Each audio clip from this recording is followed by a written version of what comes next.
Mes amis, nous nous retrouvons pour ce nouveau numéro de Stratégone, la deuxième émission de Stratégone avec 3 invités aujourd'hui, parce qu'on s'est dit, à la suggestion d'Éric Denessé d'ailleurs, que 3 c'était plus simple que 4, et je suis d'accord avec cette idée. Nous allons parler de la situation en Ukraine, du cessez-le-feu, des discussions de cessez-le-feu en Ukraine. Nous allons parler de la situation dramatique à Gaza, en Israël, de la situation au Proche-Orient qui déborde. Nous retrouvons pour analyser ces situations, vous nous éclairer collectivement, Ulrike Reisner. Bonjour Viviane. Bonjour Ulrike. Éric Denessé, que vous connaissez par cœur. Bonjour Éric et bonjour à Ulrike et à Édouard. Et Édouard Husson, bien sûr, qu'on ne présente plus sur cette chaîne qui est un niveau. Bonjour Éric et bonjour à vous tous. Donc on a vu, vous avez forcément vu, on commence par l'Ukraine, ces discussions hier téléphoniques très longues entre Donald Trump et Vladimir Poutine, où Donald Trump nous avait annoncé il y a 3 mois qu'il allait arrêter la guerre très vite, et puis on s'aperçoit que sa proposition de cesser le feu est recueillie diversement par son interlocuteur Vladimir Poutine. Qui veut expliquer là-dessus? Écoute, si tu me le permets, Vas-y. Moi il y a 2 remarques que je souhaite faire autour de ça. La première, c'est que c'était effectivement indispensable pour Poutine d'accepter quelque chose, ne serait-ce que pour garder Trump dans son camp, ou en tout cas qu'il reste favorable à ses positions. Donc ça explique la réponse du président russe de dire j'accepte un cessez-le-feu pendant 30 jours, j'arrête de frapper les infrastructures énergétiques ukrainiennes. Voilà, il a fait la moitié du chemin.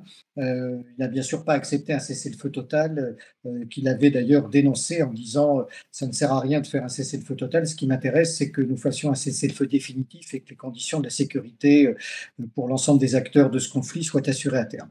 Maintenant, ce qui m'a beaucoup fait rire, si vous me pardonnez cette expression, c'est de voir les déclarations de Zelensky et de Keir Starmer juste avant cela. Parce que d'abord, dans un premier temps, Zelensky a fini par s'exécuter véritablement par rapport à la demande de Trump. Il faut rappeler qu'il était opposé à ce cessez-le-feu sous aucune forme que ce soit lors de son voyage à la Maison-Blanche. Donc il a d'abord dû accepter ses couleuvres. Et puis avec Keir Starmer, ils se sont fendus de réflexions finalement assez hilarantes quand on y réfléchit bien, en disant que c'est Poutine qui n'acceptait pas la paix, que ça montrait qu'il ne voulait bien sûr pas de fin à ce conflit. Quand on se souvient ce qui s'est passé fin avril 2022, lorsque Poutine quand la délégation russe et ukrainienne étaient parvenus à un accord et que ce sont les Américains et les Britanniques qui ont torpillé cet accord de paix, qui aurait été bien sûr bien plus favorable pour les Ukrainiens que les négociations actuelles, eh bien on observe que c'est quand même l'hôpital qui se fout de la charité. J'observe malheureusement qu'aucun média français, bien sûr, n'a relevé cette contradiction profonde du Premier ministre britannique et du président illégitime de l'Ukraine. Rappelons que Zelensky n'est plus président depuis 1 an maintenant. Édouard, peut-être tu voulais répondre. Oui, je suis entièrement d'accord avec l'idée que la difficulté pour Poutine, c'est de ne pas perdre Trump dans la discussion. C'est-à-dire que il a un interlocuteur de bonne volonté.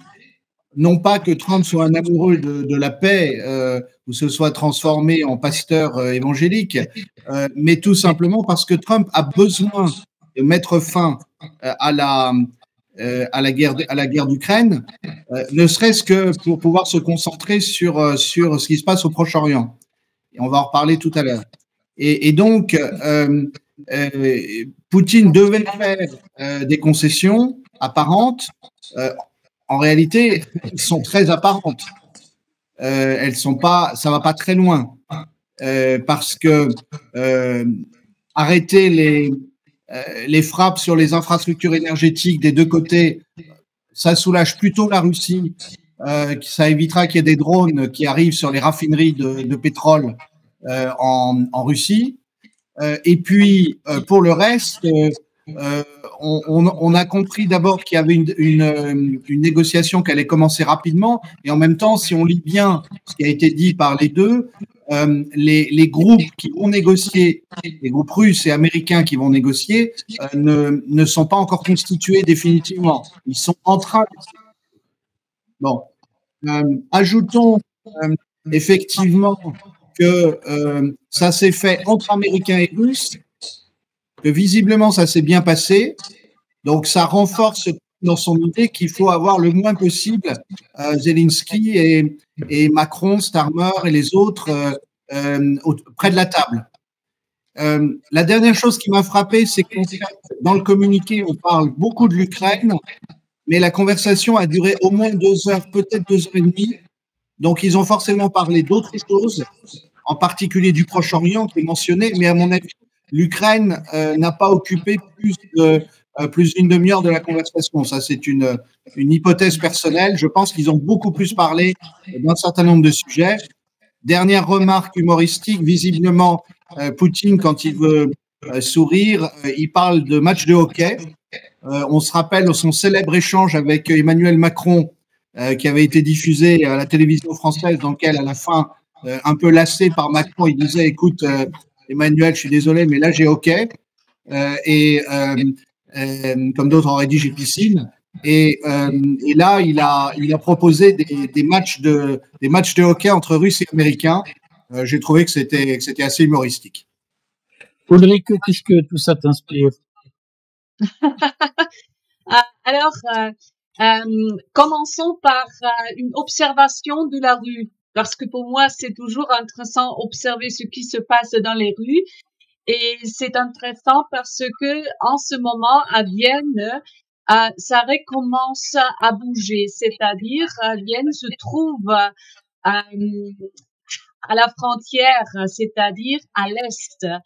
Et nous avons observé il y a 2-3 semaines un bougement en ce qui concerne les Ukraines à Vienne.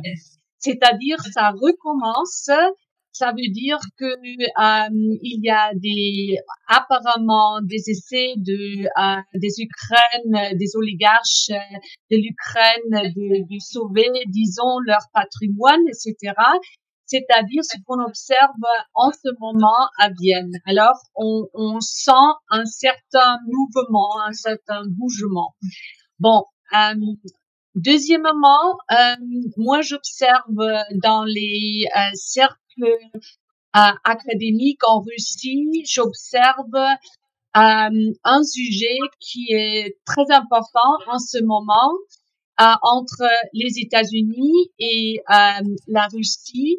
C'est une risque de nouvelles courses aux armements nucléaires. Alors, si tu observes les analyses, etc., on parle surtout des armements nucléaires. On parle de l'escalade militaire autour de la centrale nucléaire ukrainienne de Zaporizhzhia. Ça a provoqué en Russie une très grande inquiétude, c'est-à-dire il y avait au sein de l'Agence internationale de l'énergie atomique une réunion à Vienne il y a 2 semaines, je pense, et on a traité ce sujet. C'est-à-dire, de ce point de vue-là, moi, je vois qu'il s'agit entre les États-Unis et la Russie en ce moment, non seulement en ce qui concerne l'Ukraine, mais aussi en ce qui concerne le Proche-Orient, l'Iran. Il s'agit aussi d'une question d'une stabilisation stratégique et peut-être aussi d'une question des armements nucléaires. Mais concrètement, moi, ce qui me frappe dans cette affaire, c'est que la France et l'Angleterre, l'Allemagne, ont directement annoncé à Zelensky qu'ils allaient continuer à le soutenir militairement. Donc, est-ce que ça signifie, selon vous, que ce cessez-le-feu voulu négocier par Trump et Poutine va échouer, quoi qu'il arrive, du fait de l'intervention des puissances européennes pour continuer la guerre? D'abord, il n'y a pas de cessez-le-feu sur les lignes de front aujourd'hui. C'est juste une interruption d'un certain nombre de frappes de part et d'autre. Au contraire, on voit la vitesse avec laquelle les Russes ont repris la poche de Koursk et la ville de Soudja aux Ukrainiens. Ils sont même rentrés en territoire ukrainien. D'ailleurs, je note que la presse occidentale, encore une fois, ne parle absolument pas de l'opération absolument ahurissante qu'ont menée les Russes en avançant dans ce pipeline d'une quinzaine de kilomètres pour surgir derrière les lignes ukrainiennes. Il ne s'agit pas de prendre parti pour les Russes, mais c'est quand même un phénomène et un événement assez extraordinaire dans l'histoire militaire, et donc nous n'en parlons pas en Occident. Pour le reste, il y a cette politique de stop and go de Trump qui a consisté d'abord à interrompre les livraisons d'armes et de renseignements aux Ukrainiens, puis à les remettre en place. On sait dans le même temps que la CIA fait un voyage, le directeur de la CIA fait un voyage en ce moment en Europe pour assurer ses partenaires, mais nous n'avons pas, je crois qu'il faut être très très clair, nous n'avons pas les moyens, nous Européens, d'aider l'Ukraine à continuer la guerre. On sait très bien que si les Américains arrêtent leurs approvisionnements, ils vont s'écrouler en moins de 3 mois. Si les Européens les aident, ça mettra peut-être 4 mois, mais ça n'ira pas plus loin. Qu'est-ce que tu en penses, toi, Ulrich, de ce risque de voir quand même, au fond, un éclatement du camp occidental qui existe de fait, puisqu'en réalité, ce qui se passe là, c'est que on a un Trump qui n'a plus autorité sur les Européens. Oui. Tu sais, Eric, et on sait aussi dans ce cercle que je suis tout à fait pas tout d'expert en ce qui concerne le militaire, mais je suis observateur de ce qui se passe en ce moment en Allemagne. Et en Allemagne, non seulement à Berlin, mais aussi à Bruxelles, il y a une grande confusion. Il y a plusieurs causes pour cela, mais ça c'est dangereux en ce moment, hein, parce que avec cette vote hier au Bundestag, Merz se sent, comment on dit, confirmé en ce qui concerne le stratégie qui suit. Et bien sûr, il y a le problème que en Europe, en ce moment, on est tout à fait confusé. Et selon moi, c'est tellement un risque, hein, parce que tout le monde parle des choses qu'ils ne comprennent pas. Et tout le monde décide en ce moment des choses qui sont peut-être bien dangereuses. Et comme j'ai dit, j'ai participé dans une conférence de Club Waldai la semaine dernière, et on a parlé des risques en ce qui concerne les centrales nucléaires, etc. Et je vois que, par exemple, dans les cercles académiques russes, on est concentré sur ces questions qui sont dangereuses pour nous tous, parce que s'il y a un accident, par exemple, dans une centrale nucléaire en Europe, ce n'est pas seulement un problème du pays de site de cette centrale, mais c'est un problème pour tous. Et si on parle maintenant par exemple, d'une coopération en ce qui concerne le parapluie nucléaire de la France et de la Grande-Bretagne, il faut aussi tenir compte de ces risques s'il y a des armes en Europe, des armes nucléaires en Europe, parce qu'on connaît bien que la Russie a ajouté dans sa nouvelle doctrine de sécurité, ils ont clairement indiqué qu'ils doivent également attaquer des pays dans lesquels des armes nucléaires tactiques sont stationnées en cas de conflit. C'est-à-dire, si tu prends la géographie de l'Europe et si tu prends la situation qu'il y a, par exemple, beaucoup de centrales nucléaires en Europe, et maintenant on parle d'un nouveau parapluie nucléaire. Alors, selon moi, c'est bien sûr un risque. Alors, si on parle de l'Europe, si on parle de l'Union européenne ou des pays l'OTAN européen, ça m'inquiète toujours. C'est vrai. Ça t'inquiète parce que tu as peur d'un dérapage nucléaire. Oui, bien sûr, parce que tu as vu que c'était une grande chose en ce qui concerne la centrale nucléaire ukrainienne de Zaporizhzhia. Et c'est pas une petite chose, c'est une grande chose parce que ça ça nous rend tous ensemble en risque. S'il y a un frappe, par exemple, s'il y a un problème avec les centrales nucléaires, ça nous touche tous. Et moi, je remarquais dans cette réunion de Waldai Club sur la question de la sécurité des centrales nucléaires, que les Russes sont bien concentrés sur cette question parce que ça leur inquiète toujours et énormément, c'est-à-dire ils cherchent une solution au sein des organisations internationales. Et moi, je vois pas, en ce qui concerne l'Union européenne, je vois pas qu'il y a des voies raisonnables, des voies diplomatiques, des voies coopérateurs qui vont soulever cette question. Edouard, tu partages cette crainte d'un dérapage nucléaire sur le terrain? Oui, alors, je crois qu'il y a plusieurs choses.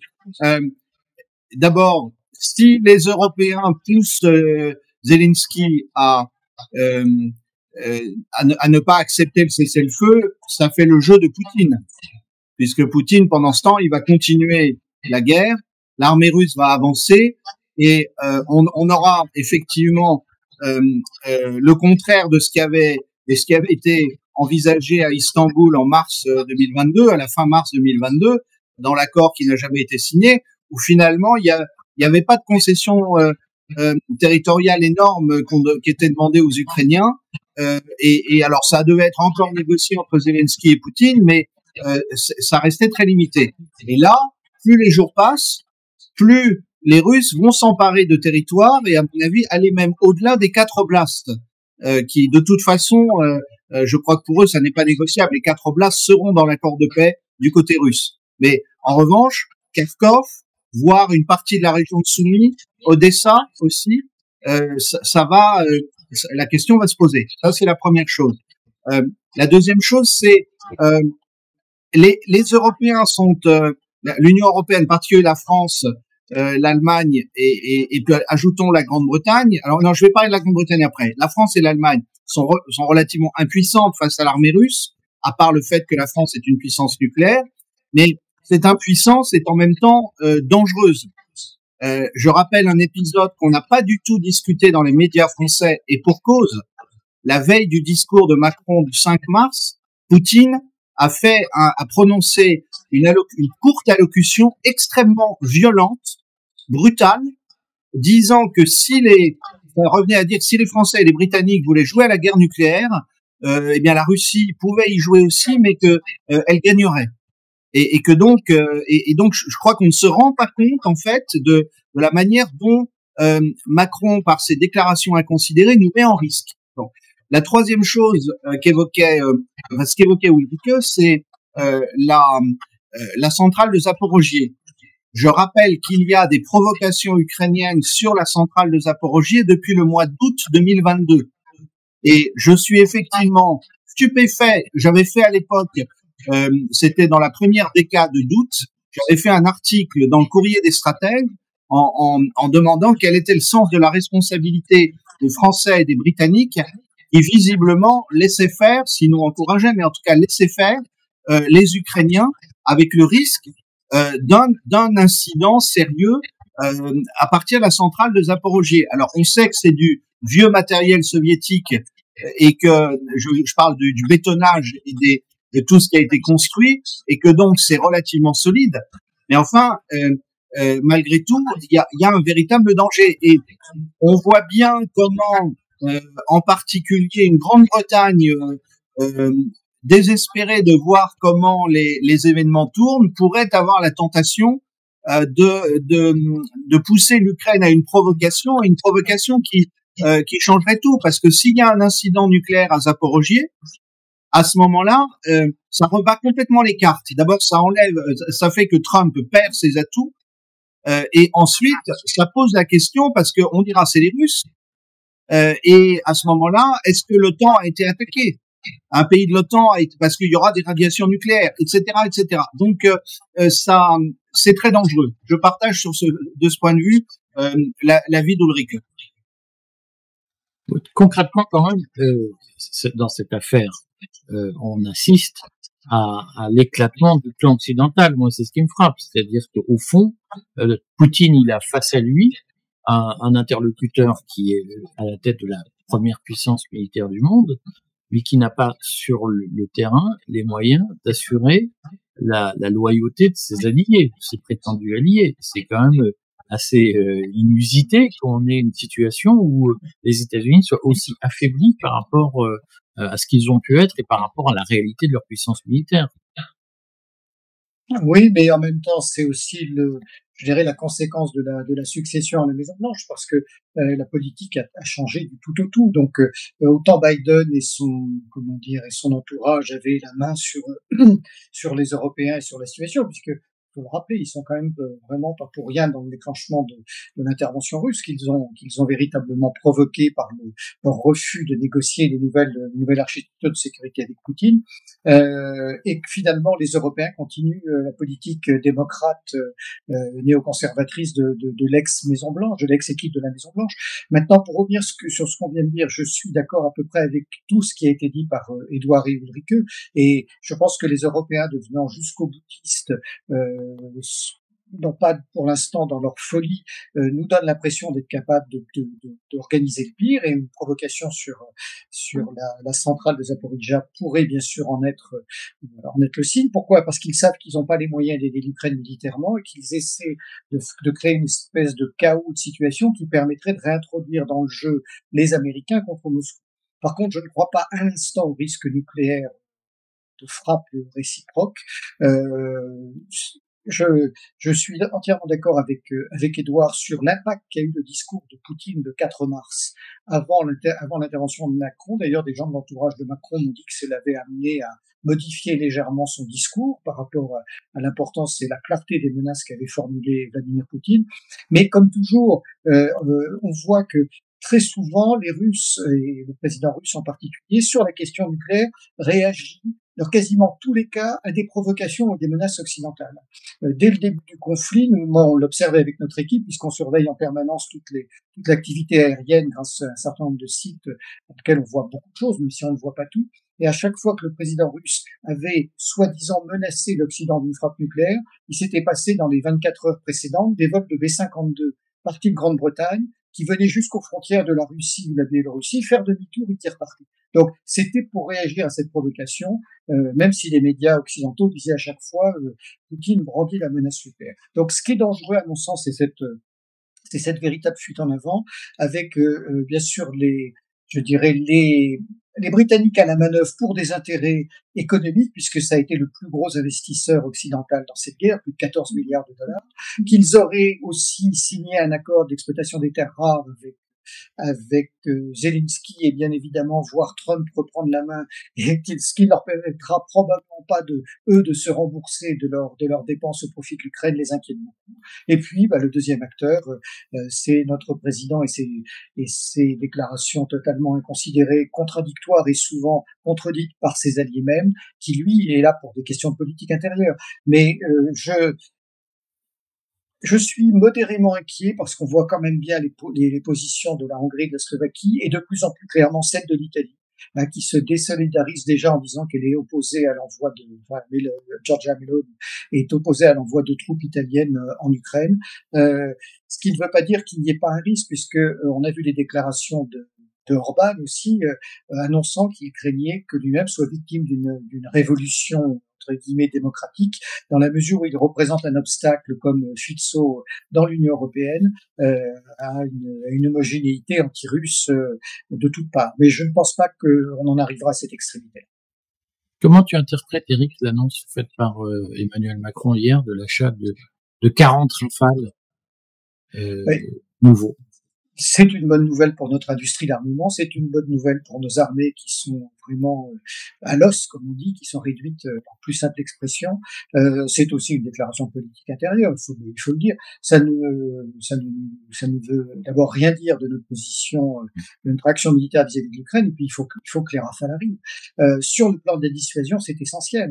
On a aujourd'hui plus que 4 sous-marins dont un en mer en permanence. Il faut rappeler qu'en pleine guerre froide, nous en avions 6, et quasiment 3 à la mer en permanence, plus des Mirage 4, plus des missiles tactiques qui ont été tour à tour les Pluton puis les Hades. Aujourd'hui, nous avons quasiment 50% des vecteurs, pas tout à fait des missiles, mais en tout cas, on a réduit à peu près de 50% nos vecteurs. Donc, il est absolument indispensable, ne serait-ce que pour nous, de revenir à un niveau de suffisance qui nous protège d'ailleurs même en cas de première frappe avec des missiles hypersoniques. Et de toute façon, il n'est absolument pas cohérent de vouloir proposer une dissuasion nucléaire au reste de l'Europe avec les moyens extrêmement faibles dont nous disposons. C'est quelque chose qui te choquerait, Eric, que la France propose de partager cette dissuasion nucléaire avec d'autres pays européens? Alors totalement, parce que c'est notre moyen de défense ultime qui nous place en situation d'insularité militaire. Vu que nous n'avons pas de riposte graduée en France, nous n'avons pas nous avons abandonné les missiles tactiques, nous n'avons pas de missiles hypersoniques, c'est du tout ou rien. Donc ça veut dire que dès lors qu'un pays voisin auquel nous apporterions notre dissuasion serait attaqué, je prends l'exemple de la Pologne par exemple, eh bien nous tirerions peut-être 1 ou 2 missiles avec nos aéronefs en guise de première frappe, et après ce serait directement le feu nucléaire ultime. Donc ça n'a pas de sens en termes doctrinal, c'est totalement stupide. Tu veux ajouter quelque chose, Edouard, et nous parler directement de ce que tu nous annonçais hier, à savoir que la situation en Israël allait affaiblir les possibilités de cesser le feu en Ukraine. Alors, je vais peut-être faire une transition et qui n'est pas seulement rhétorique. Je suis frappé par le fait que Trump se trouve dans des situations assez similaires en Ukraine et au Proche-Orient. C'est-à-dire qu'il a un allié, Zelensky ou Netanyahou, qui finalement est très rétif, voire complètement rétif à signer la paix. Et je pense que la difficulté, ça ramène à ce qu'on disait tout à l'heure. La difficulté, c'est que les Américains ont été suivis par leurs alliés tant qu'ils encourageaient à toujours plus de violence. Mais c'est très difficile quand on a déchaîné la violence de l'arrêter. Et aujourd'hui, c'est le problème de Trump. Alors, Zelensky est un petit problème et Netanyahou est un gros problème. Mais je pense que Trump est en fait confronté au même problème sur les 2 théâtres d'opération. Cela dit, la particularité sur l'affaire ukrainienne, c'est que la violence n'est pas seulement souhaitée par Zelensky, elle est aussi souhaitée par les alliés européens, qui sont les premiers à pousser. Alors qu'au fond, en Israël, les Européens sont en apparence plus modérés. En même temps, à part l'Espagne, la Belgique et l'Irlande, on n'a pas vu beaucoup de pays de l'Union européenne faire quelque chose diplomatiquement pour arrêter la guerre de Gaza en 2024. Certes, mais ils n'annoncent pas qu'ils vont équiper Israël. On est d'accord. Comment, d'ailleurs, quels sont les éléments qu'on peut donner pour expliquer pourquoi Netanyahou a, par exemple, décidé de faire des frappes à Gaza et pourquoi les États-Unis ont soutenu ces frappes? Alors, juste, je dis ce qui me frappe dans ce que j'ai observé depuis hier, depuis quelques jours, en fait, Trump voudrait arriver à la signature d'une paix globale, et en impliquant beaucoup l'Arabie Saoudite et les Émirats Arabes Unis, enfin un certain nombre d'États arabes qui étaient déjà dans le processus des accords d'Abraham lors de son premier mandat.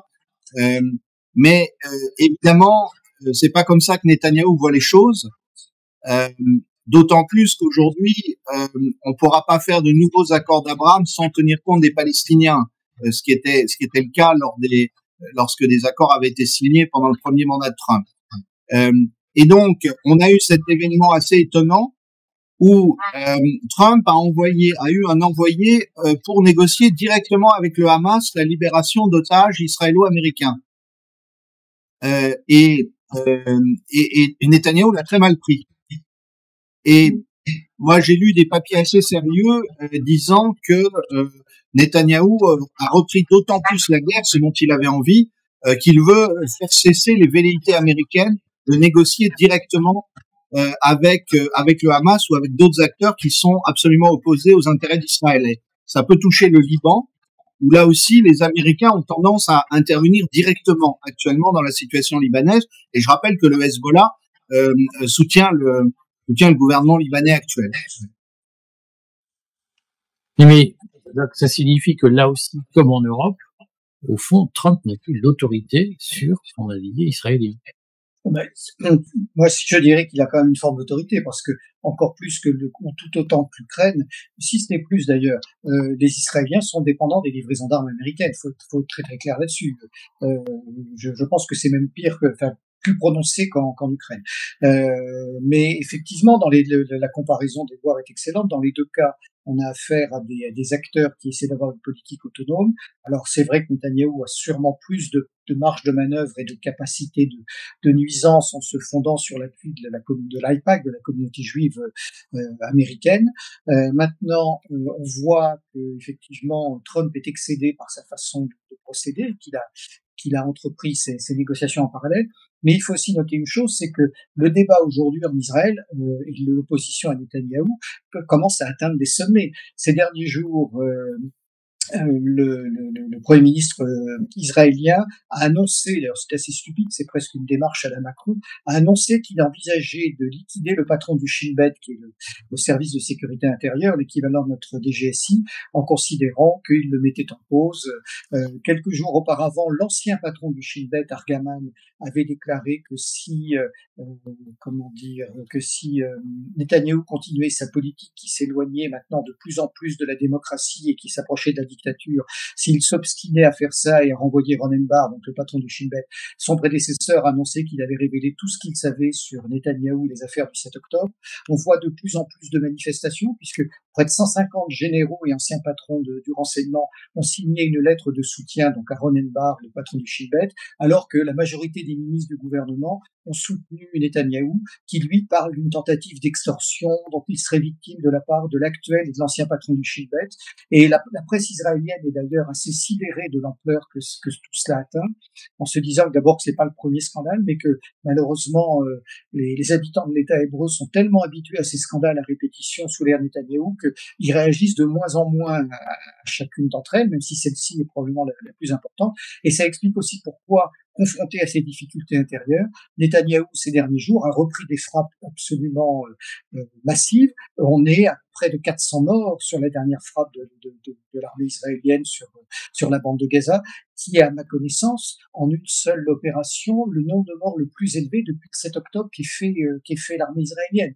Donc, sous cette double pression des négociations qu'est en train d'entreprendre de son côté Donald Trump, et puis de sa situation intérieure qui ne cesse de s'aggraver, c'en est même rocambolesque quand on voit le niveau du débat, eh bien, Netanyahou est de plus en plus belliciste et finalement, comme Zelensky, de plus en plus jusqu'au boutiste, et dans les deux cas, on pourrait tout à fait avoir une fuite en avant extrêmement dommageable. Tu y crois, toi, Edouard, cette fuite en avant? Oui, je pense que Trump est bien entendu dans l'ambiguïté, parce que qu'il soit contre Netanyahou ne veut pas dire qu'il soit antisioniste, loin de là, au contraire. Mais il veut y arriver par d'autres moyens, et en même temps, il a livré à nouveau des bombes et des armes à Israël, et il va permettre à Israël de mener ce type de bombardement. Alors, il y a aussi, il faut pas oublier de le mentionner, l'escalade vis-à-vis du Yémen et d'Ansarallah au nord Yémen, avec une grande brutalité. Là, ce sont, si j'ai bien compris, plutôt les Américains et les Britanniques qui sont intervenus.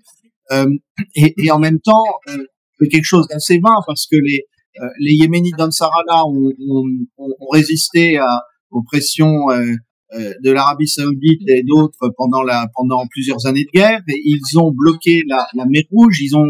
Ils ont fait des dégâts réels à un porte-avions américain il y a quelques mois, et donc par ailleurs c'est une population relativement pauvre et qui n'a pas grand chose à perdre dans cette dans un affrontement et qui semble disposer de missiles perfectionnés. Alors certains les qualifient d'hypersoniques, je ne sais pas si c'est le cas, mais en tout cas d'une batterie de missiles qui sont capables d'atteindre Israël. Et d'ailleurs, il y en aurait un qui aurait été envoyé hier sur la région de Beersheba. Donc tout ça effectivement fait penser à la fois à une fuite en avant et une contradiction dans la politique de Trump, qui voudrait obtenir par la négociation ce que Biden n'a pas obtenu par la guerre, et qui en même temps est obligé de faire la guerre pour essayer de continuer à maîtriser Netanyahou. Oui, certains observateurs disent d'ailleurs qu'il fait la politique de Netanyahou sur le Yémen et sur l'Iran, parce que Trump a aussi déclaré qu'il considérait que tout missile yéménite des Houthis venant frapper des navires civils ou militaires transitant dans le golfe Persique étaient considérés comme des frappes de l'Iran. Donc voilà, effectivement, il y a cette contradiction. Mais je pense aussi que c'est pour lui une manière de jouer du bâton et de la carotte vis-à-vis de Netanyahou, en disant, voyez, on fait un certain nombre de choses sur des menaces certes lointaines, et c'est à vous de faire des gestes sur des menaces proches, notamment vis-à-vis de Gaza et des Palestiniens et des otages, parce que, rappelons-le encore une fois, l'opposition en Israël ne cesse de répéter que la politique de Netanyahou conduit directement au non-retour et à la mort des otages qui sont encore entre les mains du Hamas. Oui, mais ça signifie bien qu'à un moment donné, comme tu le dis, Eric, on est dans cette situation où Donald Trump est obligé de donner des gages à Netanyahou. Et donc, à un moment donné, on a quand même les errances de Trump, ou en tout cas son côté très aléatoire, ont quand même renversé le rapport de force. C'est-à-dire qu'aujourd'hui, Trump en Europe pas capable d'imposer un cessez-le-feu aux Européens, et en Israël, Trump est obligé de donner des gages à Netanyahou pour calmer Netanyahou. On marche sur la tête quand même dans cette affaire. Oui, mais je pense que c'est aussi parce que pour l'instant, il ne veut pas aller jusqu'aux extrêmes. Si, vis-à-vis des Européens, il interrompait immédiatement les livraisons d'armes, de pièces de rechange, de composants, les 3/4 des armées européennes ne pourraient plus tirer de missiles, faire décoller leurs avions ou autres, et du coup, ça réduirait rapidement les choses, mais ça créerait probablement un fossé encore plus profond avec l'Europe. Et même chose sur Israël, si il voulait vraiment taper du poing sur la table, il pourrait le faire. Seulement, effectivement, plus au Moyen-Orient qu'en Europe, il ne veut pas renforcer le camp adverse, qui est celui de l'Iran et des Houthis, avec lesquels il ne veut pas nécessairement une guerre en dépit de ses déclarations. Il faut rappeler que les stocks de missiles américains sont eux-mêmes de plus en plus limités, et qu'on a vu sur les dernières frappes qui ont eu lieu, notamment au Yémen, que c'était beaucoup plus l'US Air Force que les appareils de l'US Navy et des porte-avions qui menaient les opérations. Donc là, il y a aussi une marge de manœuvre à la fois importante, mais qui provoquerait des ruptures, et de l'autre, il est obligé de travailler sous une forme de contrainte militaire pour ne pas totalement déshabiller les réserves dont il dispose. Ulrich, tu as le même sentiment que moi sur, en fait, tout ce qu'on voit dans ces crises, c'est l'affaiblissement de l'impérium américain sur le oui, tu sais, je suis bien contente d'être un observateur de cette discussion qui m'intéresse beaucoup, parce que je suis tout à fait pas d'expert en ce qui concerne le Proche-Orient, mais ce que je vois en ce moment, et je reprends cet argument de Edouard. Je pense aussi, je souligne ça, je pense aussi que Trump cherche quelque chose comme un pays rapide et total. C'est son approche, parce qu'il est un homme d'affaires. Il pense, alors il faut le faire vite, rapidement. Et il prend sa position étant le président des États-Unis. Alors c'est l'exécutif qui joue maintenant. On voit ça non seulement en ce qui concerne la géopolitique ou la politique étrangère, on voit ça aussi en ce qui concerne par exemple la crime des bandes en Amérique, etc. Alors c'est sa force exécutive. Ça donne à l'escalade internationale, ça donne des chances, mais ça donne aussi beaucoup de risques en ce moment. Et moi, je suis tout à fait intéressée en ce qui concerne l'UE, en ce qui concerne les pays germanophones et Bruxelles, bien sûr. Et avec Bruxelles, c'est très dangereux. Pourquoi? Parce que l'UE n'est pas capable de réagir rapidement. C'est-à-dire, c'est aussi une cause pour cette confusion en ce moment. Et c'est pourquoi tout le monde crie à la guerre, ce que je trouve tout à fait très dangereux. Je pense ça serait plutôt raisonnable de calmer la situation en Europe, de supporter les organisations internationales et supporter la diplomatie. Parce que, comme on voit, Trump a plusieurs choses dans sa tête. C'est non seulement les conflits, c'est tout à fait une question de clarifier l'approvisionnement énergétique. Il s'agit des gazoducs, il s'agit des grandes ressources énergétiques. Il s'agit également des grandes routes commerciales. Alors, c'est la question de la route des soies, etc. Alors, ce sont toutes les questions géopolitiques qui sont dans la tête de Trump en ce moment. Et c'est pour ça qu'il essaye apparemment très rapidement soulever des choses et faire des faits. Et il s'agit surtout, il faut jamais oublier ça, des activités dans l'Arctique. C'est pour ça que Trump doit en tout cas s'entendre avec les Russes sur ce point. Mais tout à fait est bien confusé dans la tête de Trump. Hein? C'est-à-dire, on a l'impression. On essaye des choses. Et comme j'ai dit, ça donne des chances, mais ça donne aussi beaucoup de risques, aussi pour l'Europe. Bon, ça m'intéresserait qu'on termine ce tour de table, mais je te cède la parole, Edouard, mais par une espèce de vote sur d'évaluation des performances de Trump et de son impact sur les relations internationales. Et que chacun prenne position. Mais vas-y, Edouard. Oui, c'est justement là-dessus que je voulais réagir. Je voudrais dire que d'abord, il faut se méfier de l'effet grossissant, l'effet de loupe des médias. C'est-à-dire que, comme on le disait en commençant, Poutine et Trump ont parlé d'Ukraine, c'est ce qu'ils nous racontent, mais ils ont vraisemblablement parlé beaucoup plus de tous les autres sujets. Et j'imagine très bien que l'Arctique a été un sujet évoqué, et ça ne sera jamais dans le communiqué officiel.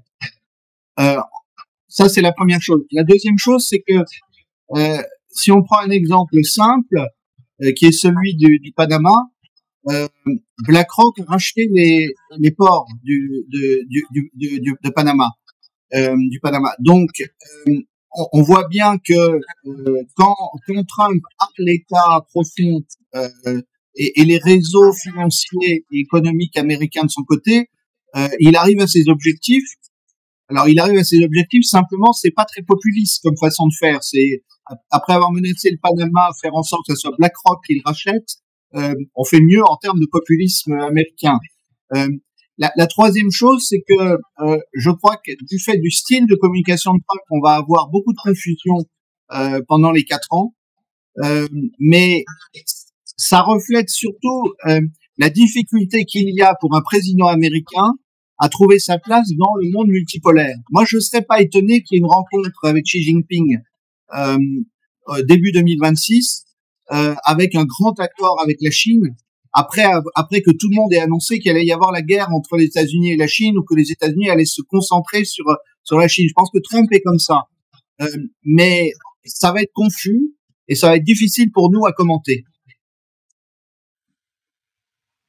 Eric, ton score sur Trump? Écoute, moi, il est plutôt positif, sans aucune tendresse pour l'individu, parce que je crois, et pour avoir beaucoup suivi sa préparation depuis 2 ans, qu'il a derrière lui une équipe solide et une véritable stratégie qui a été mise en place. Et donc, beaucoup de ces mouvements et de ces décisions ne sont pas dus au hasard. Je crois qu'effectivement, il y a l'avantage de faire bouger les lignes. Alors, il y a des domaines sur lesquels il est maître du jeu, comme pour le Panama, comme pour l'expulsion des gangs et les réformes qui se passent à l'intérieur. Il y a des domaines sur lesquels il est moins maître du jeu, ce sont bien sûr l'Ukraine et Israël, mais au moins il fait bouger les lignes. Et effectivement, sa façon de faire, c'est 2 pas en avant, 1 pas en arrière, parce qu'il avance toujours. Je crois qu'il ne faut pas perdre cela de vue, et que ça entraîne une forme d'instabilité, mais qui finalement est pas si surprenante lorsqu'on change de paradigme. Je crois que les points sur lesquels il ne négociera pas, ce sera bien sûr le Panama, où il faut le rappeler, sur les ports qu'a racheté BlackRock, il y avait près de 2000 ouvriers chinois, et ces 2000 ouvriers chinois pour Pékin sont des soldats de l'armée populaire de libération, c'est aussi comme ça que le voient les Américains. Donc sur l'aspect de la sécurité nationale, il ne négociera pas, et je pense qu'il ne fera pas machine arrière sur le Groenland, quelle que soit la forme que ça prendra. Voilà. D'ailleurs, ses déclarations l'autre jour dans son avion, je ne sais plus d'où il revenait, étaient assez amusantes. C'était avant la discussion, bien sûr, avec Trump. Il a annoncé qu'il allait parvenir à un deal avec lui, qui se partagerait un certain nombre de choses, notamment les terres rares en Ukraine, et voilà, comme s'il envisageait déjà un partage du monde important. Il y a un autre élément, moi, qui me semble intéressant, c'est qu'il y a des réactions en ordre dispersé côté européen, comme tu le disais, à un moment donné, on risque de voir une explosion de l'Union européenne. Et il y a un discours très intéressant de Mario Draghi que j'ai juste survolé, qui a été tenu hier devant le Sénat italien, qu'il est important de lire et d'analyser en profondeur. Draghi lui demande à ce qu'on passe à un niveau supérieur en termes de défense européenne, et en allant d'une certaine manière à l'encontre même de ce que Meloni prône. Donc Draghi est un européiste convaincu, on le sait. Voilà, donc nous-mêmes, nous sommes secoués par cette façon de procéder de Donald Trump, et je n'y vois pas nécessairement, il y a de la confusion, c'est indéniable, j'y vois pas nécessairement quelque chose de très très inquiétant, en tout cas pour le moment. Ulrich, le mot de la fin pour cette émission sur ton score, que tu donnes à Trump. Non, bon, disons comme ça, je trouve des plus et des minus en ce qui concerne le président des États-Unis. Les plus, c'est que Trump a apparemment compris que le monde a changé. Alors, c'est-à-dire, il voit qu'il y a un monde plutôt multipolaire, et comme m'a dit Edouard, il faut qu'aussi les États-Unis trouvent leur place dans ce monde.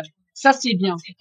Il a aussi compris, comme l'a compris déjà le fameux Sun Tzu, que la guerre coûte cher.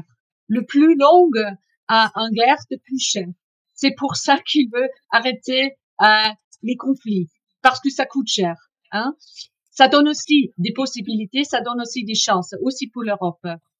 Mais je vois aussi qu'il est bien confusé, qu'il réagit dans une mode bien confusée en ce qui concerne s'il essaye de régler les choses, de trouver de nouveaux partenaires, de faire des affaires, etc. Et c'est pour ça que le plus grand risque, selon moi, c'est que l'Europe reste aussi confuse Trump. Ça, c'est un risque. Si l'Europe ne trouve pas très rapidement un chemin pour calmer la situation, pour être plutôt diplomatique, pour travailler aussi avec les organisations internationales, ça va donner des risques à l'Europe. Et tout le monde en Europe, où beaucoup de personnes sont concentrées vers les États-Unis et vers Trump, et c'est pour ça qu'il faut faire attention de ne pas intégrer cette confusion en Europe. Bon. Eh bien, écoutez, on va voir si l'avenir vous donne raison sur vos positions favorables à Trump. Et on va voir très vite dans les semaines qui viennent, de toute façon, l'évolution de la situation. Je vous propose qu'on se retrouve la semaine prochaine. Merci de vos interventions qui éclairent très utilement, informent très utilement sur le dessous des cartes. Et eh bien, bonne journée à vous. Merci, à bientôt. À la semaine prochaine. À bientôt.